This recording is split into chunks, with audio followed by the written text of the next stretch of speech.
شرمنده، ظرفیت مدرسه ما پر شده. تشریف ببرین یه مدرسه دیگه. پولدار نژاد. سلام آقای پولدار نژاد، خسته نباشید. شیرموز، شیرکوش، قهوه، هر چی میخوای براتون بیارم. این چه حرفیه؟ ما برای شما کل خاندانتون جا داریم. بفرمایید اینجا بشینین.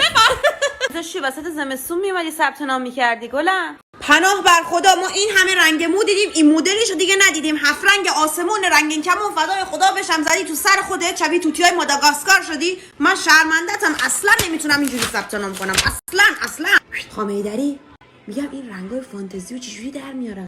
الان با این ناخونا که نمیتونی اینجا ثبت نام کنی. به خدا برشون میدارم. برو بردار بیا بعد ثبت نام. به خدا خانم طالبی، من ازش قول گرفتم امسال دیگه اذیتتون نکنم. شرمنده‌تونم من واقعا. دختر شما خیلی ما رو اذیت کرد. خیلی منو پارسال اذیت کرد. من اصلا هیچ جوره نمیتونم اذیتاشو فراموش کنم. قول میدم خانم طالبی. خیلی خوب باشه، اینجا یه تعهد بنویس، بگو من دیگه کار پارسالمو تکرار نمیکنم. فقط این شماره کارت دسته های بالدار مدرسه است. اگه میشه بی زحمت یه مقدار به مدرسه کمک کنید. من خیلی شرمنده‌ام، من کتاب بچه خودم به زور میخرم.